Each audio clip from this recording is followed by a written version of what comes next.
Welcome to the Elite Eight. We have moved into round 3 here on Starch Madness, brought to you by Accidentally Derivative, and we are getting close to that championship, and I'm getting kind of excited. I can see. You can tell, can't you? I can't tell. It's just written all over my face, including some sweat. It's hot in here. It's summer, people. It's summer in Florida, and it's the tropics. And we're in a garage. Because, can you tell? Yes, getting a little celebration. Festive. So anyway, for this first round 3 matchup, the previously victorious Monster Munch is now facing off against its brother from Walker's, the Prawn Cocktail Chip. Which feels really wrong that we're pitting these guys up against brother, and no one won, or did everybody win? I don't know. It's the wrong country. In the case of, well, true, but the chip, I guess, war. No, they did win because it was the Civil War and there was a winner.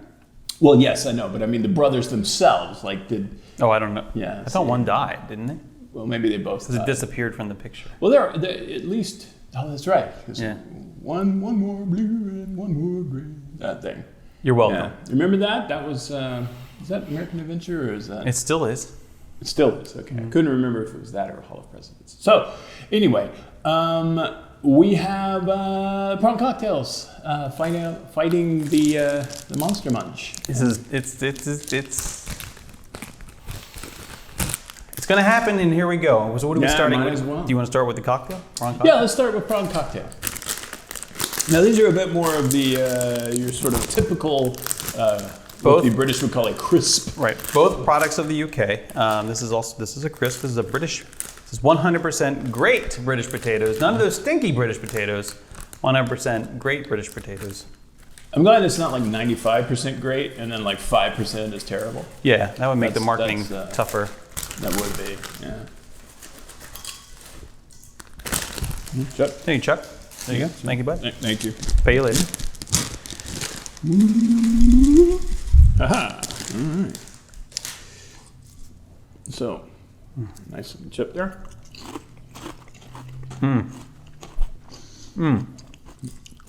This, I got to tell you that I had never experienced prawn cocktail chips up until this competition. And I have all of these sort of chips with interesting tastes, the voodoo chips and these, I mean, they're not really chips, but whatever the heck you call these. This had the most almost like surprising flavor, I guess. Like I put it in my mouth and I was like, oh, that's interesting. It's really good. Oh, delicious. I just ate all of mine. Very, very good. Ow. You want to have another one? No. Every time we bring Chuck out to work, it costs us money, and so I figured I would just take care of this one side.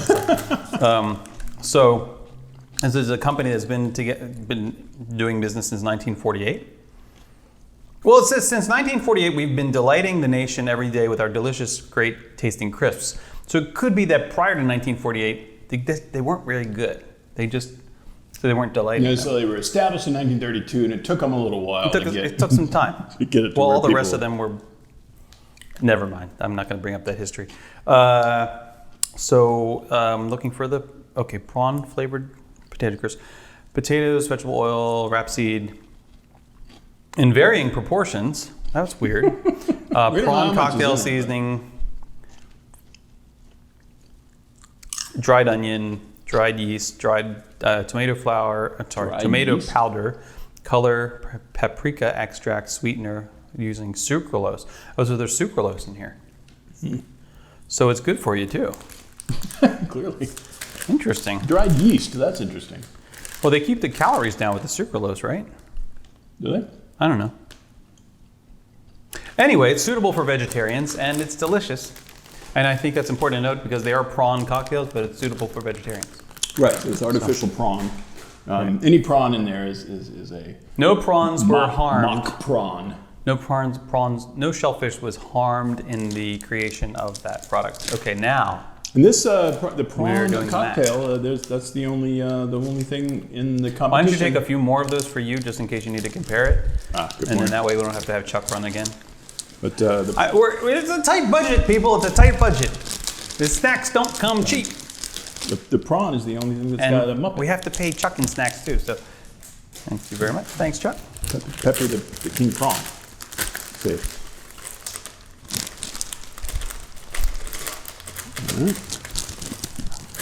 Oh, that kind of like killed the bag almost. Uh-oh. I know. We'll see what happens. But we have another bag. Oh, we should have like a bunch of other packs. I had to order it from Amazon. So hey, Chuck. Chuck, thank you. Slide them Thank you, buddy. He's such a good boy. All right. It's a great hat, by the way. You're welcome. All right. So moving on to the Monster Munch.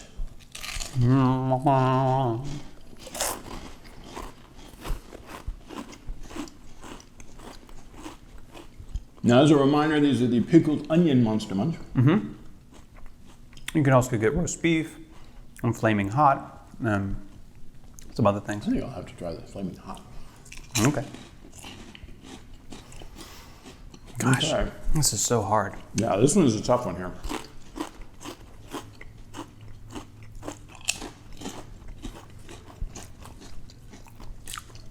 Definitely an intense not a word, a more intense flavor from the Monster Munch.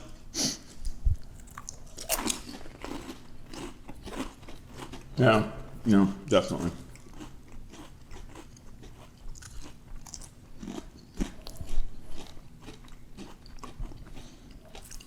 I will say I'm having trouble not taking into account sort of non-taste things. Like that's a big piece. Mm-hmm. So a bag doesn't contain as much stuff, you feel, as the prawn cocktail bag would, because prawn cocktail. You mean in terms of like hand-to-mouth events? Right, yes, hand-to-mouth events and HTM. It wasn't a variable we've been keeping track of, but it is, I think, subconsciously driving some of our decisions. Particularly because of the bulky nature of a single unit. What are you saying about me? Munch. I'm saying you're a single unit. Bulky single unit, apparently. Okay, so I have my decision.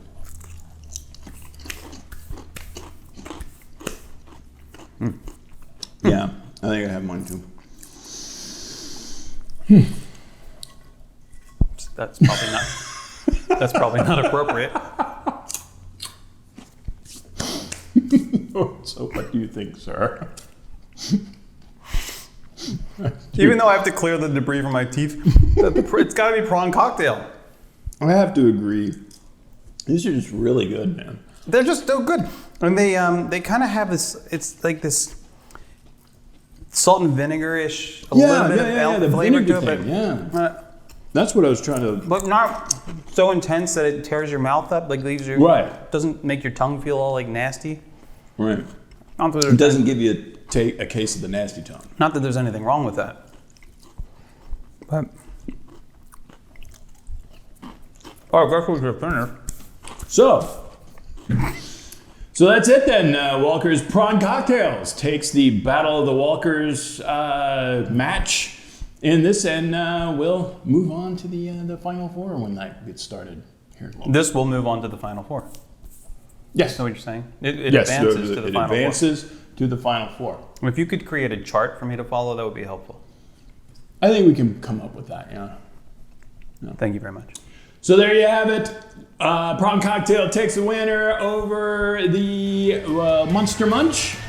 And we will keep it going after this, so keep it right here. We'll have another match tomorrow.